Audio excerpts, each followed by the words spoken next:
반갑습니다. 성주준입니다. 이재명에 대한 사법 리스크가 워낙에 오랫동안 지속이 되다 보니까 대한민국 국민들, 특히나 나라를 걱정하시는 분들이 새로운 또 공부거리가 생겼죠. 옛날에는 우리가 불과 몇 년 전만 하더라도 법무부 장관이 누군지, 검찰총장이 누군지 관심이나 있었습니까? 근데 요즘 같은 경우는 법무부 장관이 누구고, 검찰총장이 누구고 하다가 이제는 판사 이름을 넘어서 가지고 검사 이름까지도 알게 되는 그런 지경이 됐습니다. 제가 정치 논평을 하는 거를 업으로 삼고 있습니다만 저조차도 검사 이름을 알게 되는 날이 오게 될 거라고는 상상도 못했는데 우리가 진짜 저뿐만 아니라 일반 국민들조차도 그렇게 정치에 대한 관심도가 높아질 수밖에 없었죠. 이런 어떤 그 말도 안 되는 상황을 끝내기 위해서라도 하루빨리 이재명 대표가 구속이 돼야 될 텐데 이재명의 정치 생명의 끝장이 나야 그래야지 구속이 되지 않겠습니까? 지금 같은 경우는 자기가 야당 대표로서 거대 지금 야당 대표로서 군림하다시피 하고 있다 보니까 검찰도 이렇게 수사를 진행하는데 쟤네들이 탄핵을 시켜버리고 이러니까 어거지로 일단 시간이 끌릴 수밖에 없고 판사 또한 마찬가지로 자기도 탄핵이 될 수가 있으니까 또 눈치 볼 수밖에 없고 이런 어떤 악순환의 고리가 계속해가지고 이어지고 있는데 일단 이재명이라고 하는 사람을 구속시키기 위해서는 뭐부터 해야 되는 거예요? 저 인간이 지금 완장 차고 있는 것들을 다 뜯어내고 왕관 같은 거 쓰고 있는 것도 빨리 베끼는 거 그거부터 일단 우리가 먼저 해야 됩니다. 그런 맥락에서 우리가 중요하게 생각을 해야 되는 게 10월 초쯤에 결과가 나올 것이다 라고 하는 선거법 재판에 대해 가지고 분석을 해볼 필요가 있는데요. 9월 중순쯤 돼가지고 이제 검찰 측에서 구형을 하게 됩니다. 그리고 구형을 하면서 이재명 측의 최후 변론까지도 듣게 되는데 이번에 이제 그 선거법 위반의 재판 같은 경우는 이재명 측에서 불렀던 증인 신문이 있었습니다. 바꿔 얘기해서 이재명 측이 부른 증인에 대한 신문을 이재명 측의 변호사가 하는 거니까 어떤 증인을 부르겠습니까?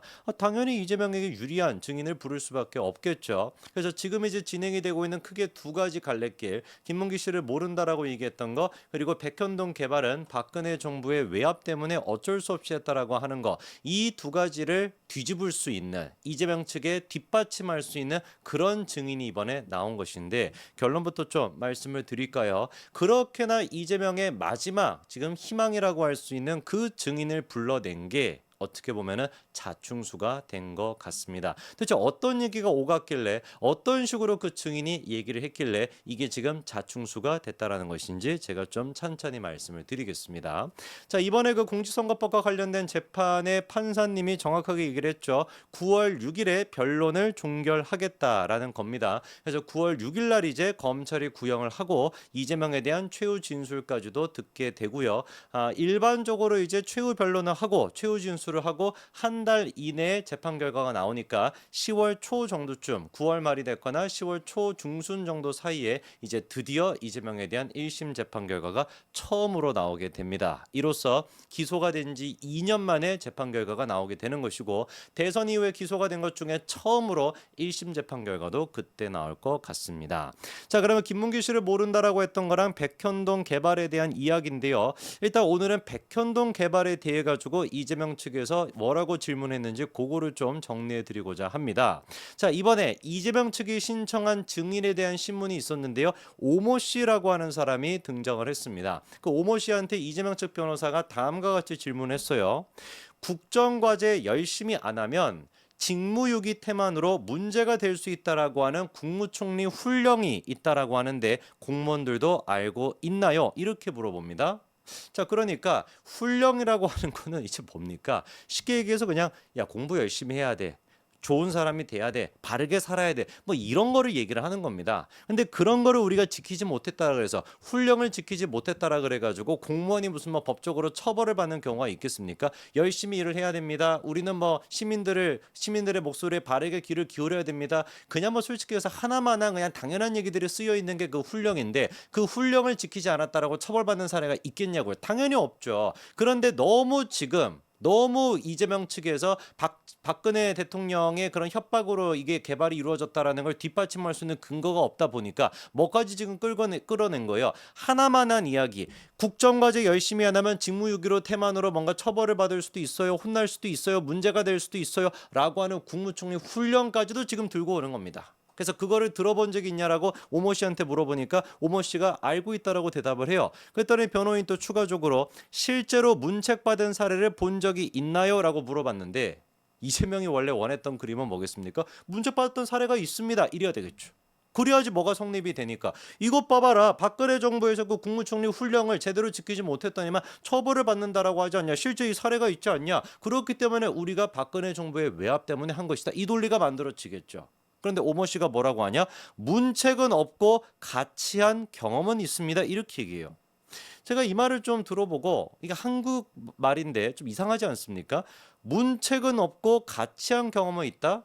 같이 한 경험이 있다라는 게 무슨 소리일까요? 말이 좀 잘 앞뒤가 안 맞죠. 문책이 없다라고 하면 문책이 없었다라는 것인데 같이 한 경험이 없다. 이건 또 무슨 소리일까? 그래서 변호사도 못 알아들었는지 다시 한번 질문을 하더라고요. 문책 받은 사례가 있나요라고 재차 물어봤더니만 오모 씨가 뭐라고 하냐? 기억할 수는 없고 감사원 감사 결과가 직원들에게 공지돼 구체적 내용을 인지할 수 있습니다. 이런 식으로 또 이상한 얘기를 합니다. 제가 이거를 뭐 왜곡해가지고 말씀을 드리는 것이 아니라 글자 그대로 지금 읽어드리는 것인데 여러분이 듣기에도 말이 좀 잘 안 되시죠? 문책받은 사례가 있나요? 라고 물어봤으면 네 있습니다. 제가 직접 문책을 당했습니다. 제 옆에 있는 누가 문책을 당했습니다. 문책을 당했다고 들은 적이 있습니다. 이렇게 답변이 나와야 되는데 문책은 없고 같이 한 경험이 있다. 뭐 이상한 외계어 같은 얘기를 하고 기억할 수는 없고 감사원 감사 결과가 직원들에게 공지돼 구체적 내용을 인지할 수 있습니다. 거꾸로 얘기해 본다면 감사원 감사 결과를 본다면 누가 문책을 당했는지 안 당했는지 알 수 있다라는 얘기를 하고 싶은 것 같아요. 근데 지는 뭐라는 거예요? 기억할 수 없다라는 거지. 다시 한번 말씀드릴까요? 오모 씨가 누구라고요? 이재명 측에게 유리한 증인입니다. 검사 측에 지금 유리한 증인이 아니고요. 이재명한테 유리한 증인을 이재명 측에서 지금 신문을 하고 있는 것인데 이렇게나 지금 비협조적인 것이 아니라 이런 지금 얘기를 하는 것이죠. 왜? 거짓말을 할 수는 없으니까 위증죄로 처벌을 받을 테니까 긁어 가지고 겨우 데려온 자기한테 유리한 사람이 이런 지금 얘기나 하고 있는 거예요. 자, 이렇게 이제 대답을 하다 보니까 이재명 측에서도 당황을 해가지고 이재명 변호사가 이재명과 막 이렇게 막 토론을 하더라고요. 막 이렇게 막 귓속말로 뭐라고 얘기를 합니다. 그러니까 질문을 조금 바꿔야 되겠다라고 판단을 세운 것 같아요. 그랬더니 이재명 변호사가 뭐라고 얘기를 하냐? 이런 사례가 흔하게 일어나지 않는다라는 거는 보통 지자체가 협조 않는 경우가 잘 없어서인가요? 라고 또 물어봐요. 이것도 그러니까 약간 좀 트릭 퀘스천인 거죠. 분명히 지금 우리한테 유리한 사람이다. 내가 분명히 징계를 받은 적이 있어. 그 훈령을 어겨가지고 내가 처벌을 받은 적이 있어. 근무 태만으로 이 얘기를 해줄 줄 알고 불렀던 증인이 그런 게 기억이 잘 안 난다. 그런 게 별로 없다라고 얘기하다 보니까 당황한 변호사가 뭐라고 이제 말을 또 살짝 바꾸는 겁니까? 그런 식으로 처벌을 잘 받지 않는다라는 거. 처벌을 받는 경우가 흔하지 않는다라는 거는 지자체가 협조를 안 하는 경우가 없기 때문인 것이죠. 워낙에 그러니까 중앙정부에서 강력하게 압박을 가하기 때문에 혹여나 이거를 안 들어주면 문제가 생길 것 같아가지고 모든 지자체가 다 협조를 너무 열심히 하기 때문에 그래가지고 근무 태만으로 처벌받는 경우가 없다라는 것이죠. 이렇게 또 물어봅니다. 그랬더니만 그제서야 오모 씨가 네 맞습니다 이렇게 얘기하는. 끝까지 그러니까 이재명 변호사는 뭐를 지금 지키고 싶었던 겁니까? 박근혜 정부가 압박을 했다. 너무 강력하게 압박을 하고 쥐어짜듯이 압박을 했기 때문에 어느 누구도 반항할 생각조차도 못했다. 이런 지금 논리를 만들고 싶은 거예요. 근데 오모 씨가 지금 뭐 지능이 부족한지 뭔지는 모르겠지만 그 뜻대로 잘 안 움직이고 있는 겁니다. 그러면서 이재명 변호인이 이런 얘기도 하더라고요. 성남시 출입기자였던 한겨레 김모 기자가 공공기관 부지 이전과 관련해서 성남시가 중앙정부와 갈등이 있던 건 출입기자라면 모두 알고 있던 사항이라고 말하던데요 라고 해요. 그러니까 이제 어떤 개발과 관련된 공공기관 부지 이전과 관련돼 가지고 중앙 정부랑 그다음에 성남시 사이에 갈등이 굉장히 많았다, 빈번했다 이런 얘기를 이제 한겨레 김모 기자도 그런 얘기를 하다라는 거죠. 다른 기자도 많이 알고 있다라는 거죠. 그랬더니 오모 씨가 뭐라고 하냐? 국가 시책에 대한 사항이라 저희도 쉽게 인지할 수 있었습니다. 이렇게 얘기합니다. 근데 이 말도 뭐예요? 갈등이 있었습니다 라고 얘기하는 게 아니잖아요. 갈등이 있었습니다, 갈등이 없었습니다 이렇게 얘기하는 것이 아니라 국가 시책에 관한 사항이라 저희도 쉽게 인지할 수 있었습니다 이렇게 얘기해요. 뭐를 인지했는지도 제대로 얘기를 안 합니다. 그러니까 그 개발이 있었다라는 걸 인지했다라는 것인지 갈등이 있었다는 걸 인지했다라는 것인지 제대로 얘기를 안 해요. 그리고 실제로 이제 그 공공기관 부지 이전, 그 식품연구원 이전하는 그 문제죠, 그렇죠? 식품연구원에 있던 부지가 이전이 돼가지고 그 부지를 백현동 개발을 해가지고 이제 4단계 정도를 상향을 시켜가지고 용도 변경을 또 해야 되니까 용도 변경을 4단계 정도 상향을 해가지고 거기에다가 아파트 부지가 들어서고 정바울씨 개발 시행자 아니었습니까?